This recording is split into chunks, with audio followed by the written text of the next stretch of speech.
The waiting room was a box of fluorescent light, pale blue walls, and the steady hum of the air conditioner that never quite took the edge off the mid-September humidity. My hands rested on my knees, stiff and heavy, the skin on my knuckles paler than usual, tendons like piano wire. At first, I stared at the closed door opposite, the one with the frosted panel reading, Internal Investigations, City of Candler. I tried not to look at the woman in the corner with the government badge clipped to her blazer. She kept glancing at her phone and then at me, as if measuring my patience, or perhaps my guilt. I shifted, feeling the uneasy bulk of the envelope in my breast pocket, a last-minute edition, its corners digging into my chest. The envelope contained the sum of what I'd managed to gather, 3 years of credit statements, a printout of my pension balance, and copies of emails I still hadn't fully read through. The documents felt like a secret not just about myself, but about someone I'd spent most of my adult life trusting. I didn't want to be here. But I needed answers more than I wanted comfort. My name is Adam Heller. I'm 46 years old. I spent most of my life as a city engineer in Candler, a mid-sized, aging city with more potholes than people and a municipal system that always felt just rickety enough to collapse. I was the kind of person who believed that if you kept your head down and did things by the book, you'd be left alone. I had a wife, a daughter in college, and a sort of quiet pride in the work I did, making sure the water mains ran, the roads got patched, the city didn't flood every time it rained. This is the story of how everything I trusted began to fall apart.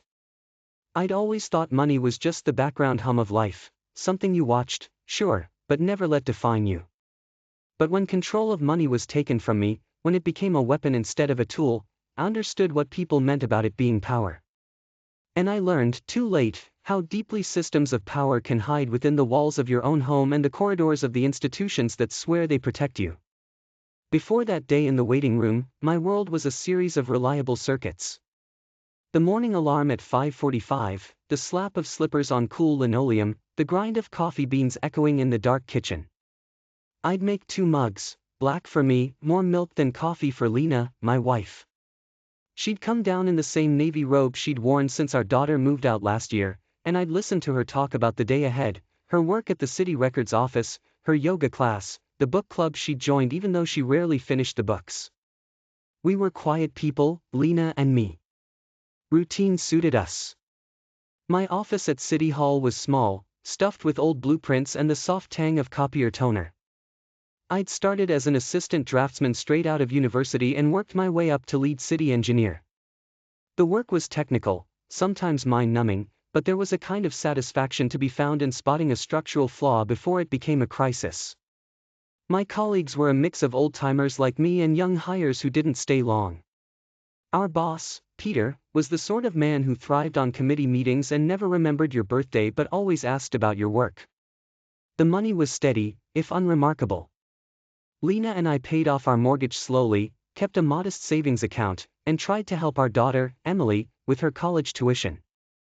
Lena handled most of the bills. She enjoyed the control, the neatness of balanced spreadsheets. I trusted her judgment. She'd worked in administration for years and understood the ins and outs of city pensions, healthcare, and taxes better than I ever cared to. I sometimes joked that she'd make a better city planner than I ever would. There were little things, now that I look back, that should have caught my attention.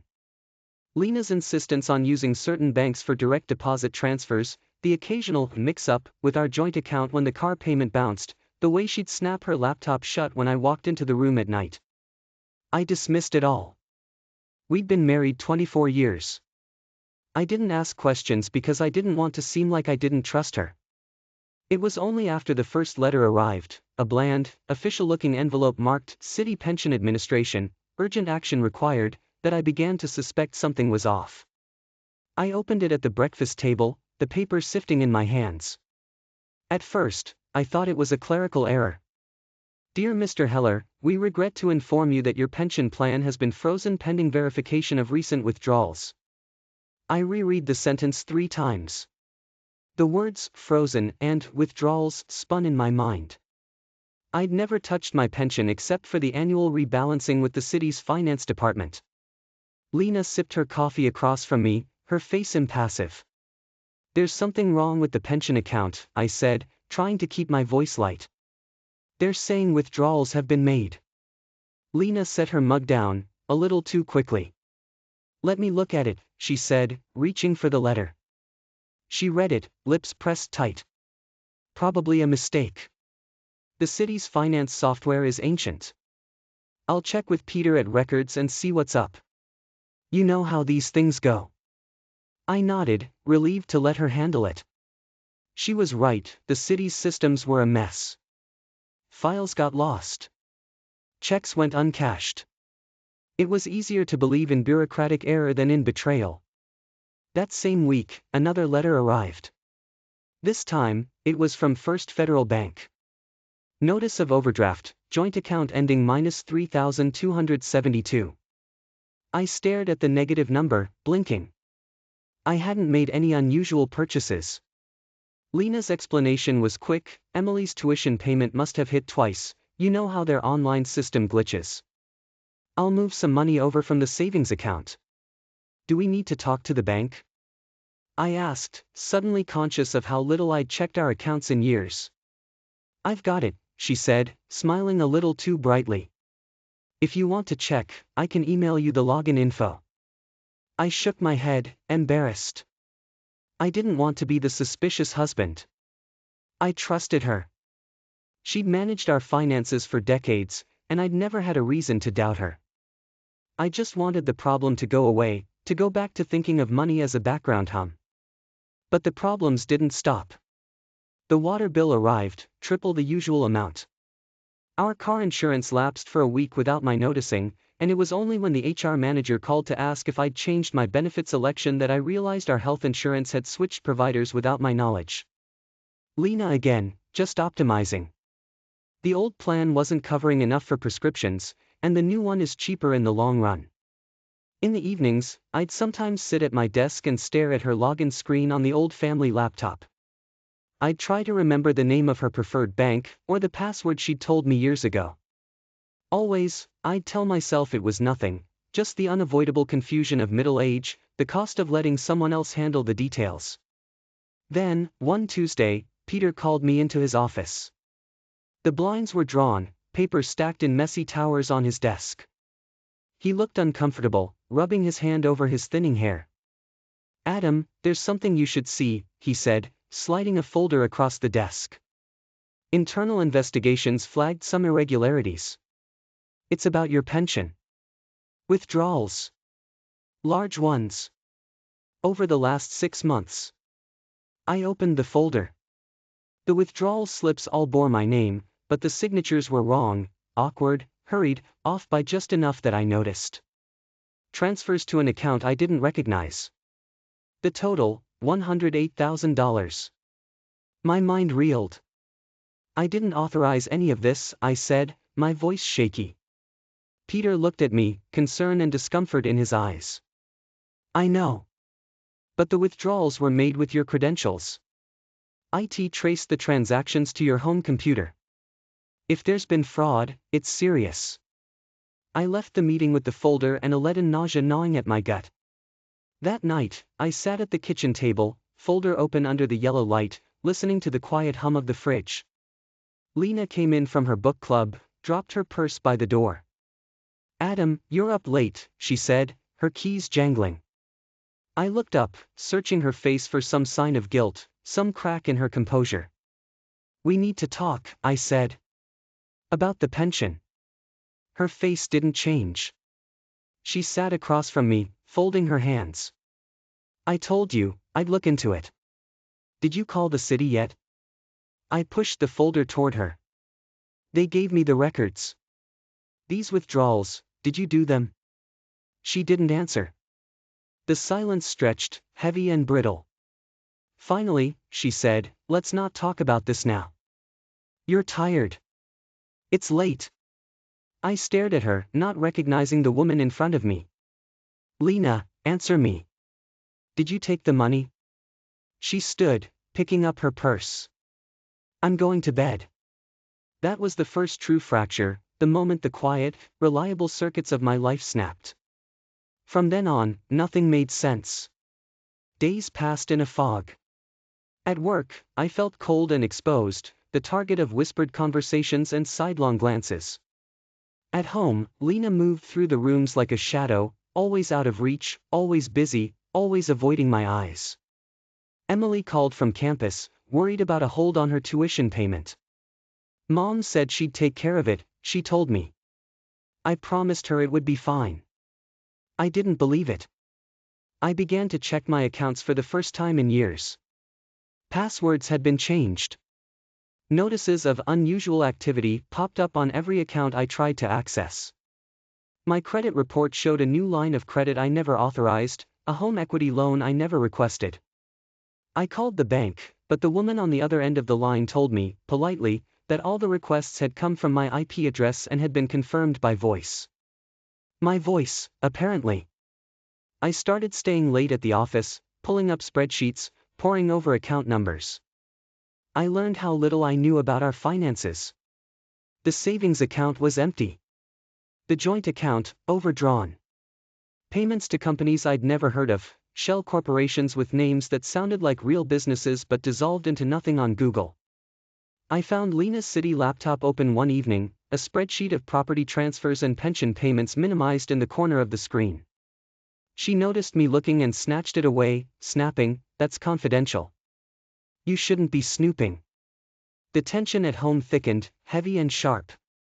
I slept on the couch most nights, too restless to close my eyes. Lena began coming home later and later, always with a new excuse, a late records audit, a friend's emergency, a yoga class that ran over. I stopped asking. One morning, as I left for work, a city car idled at the curb. Two men in suits stood by the hood, flipping through a file. They watched me, faces blank, as I got into my car. Later that day, Peter called me again. Internal Investigations needs to talk to you. They're not just looking at your pension now, they're reviewing city records access logs.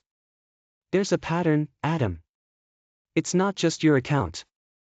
The investigation bled into every part of my life. Colleagues grew distant, conversations drying up when I entered the room. HR called me in to discuss the ongoing review of your access privileges. My computer was audited, my emails combed through. At home, Lena seemed almost relieved by my absence, spending weekends at her sister's or deep in city records work that never seemed to end. Emily stopped calling as often, her voice flat and clipped on the phone. "Are you and Mom okay?" she asked once. I lied, not knowing how to tell my daughter that I had no idea where her tuition money had gone. The worst was the sense of isolation. I'd always been private, but now privacy felt like a punishment. I tried to reach out to old friends, only to find that Lena had gotten to them first, spinning stories of stress, confusion, Adam's memory problems. A neighbor I'd known for years avoided me at the mailbox. Rumors spread, embezzlement, gambling debts, a midlife breakdown. Money, it seemed, had the power to erase everything else. I tried to confront Lena again, cornering her one Sunday morning as she sipped her coffee at the kitchen table, scrolling through her phone. "You need to tell me what's going on," I said, my voice stretched thin. She looked at me, her expression unreadable. "I told you from the beginning, you get too anxious about things. You forget details. Maybe you did authorize those transfers and just don't remember." The words struck me harder than I expected. Was she gaslighting me? Or had I been so checked out that I'd missed something? I began to doubt my own memory, my own judgment. She moved through the house as if I were a stranger, flinching when I entered a room, double-locking her phone, whispering calls behind closed doors. One day, a letter arrived addressed to both of us. The return address was from City of Candler, Department of Financial Oversight. Inside was a formal notice, pending investigation into fraudulent pension withdrawals, all payments to me would be halted. Our checking account was frozen.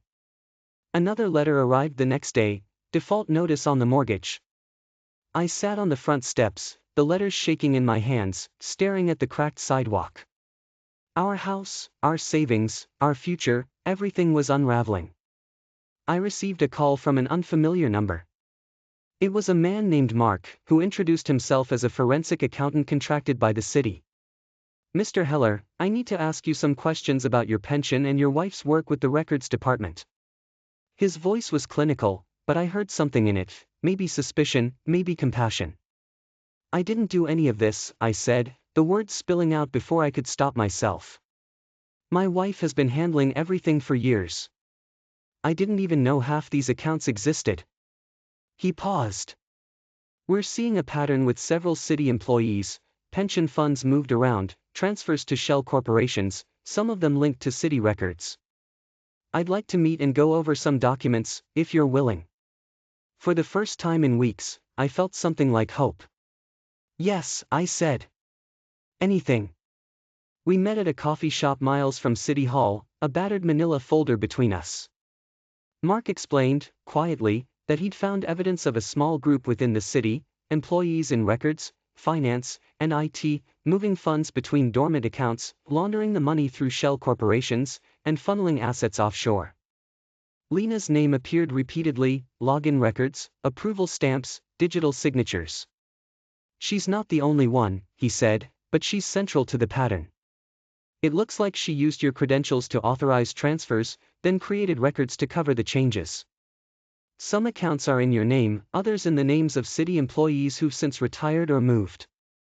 I slumped back in my chair, the air thick and bitter. What can I do? I asked.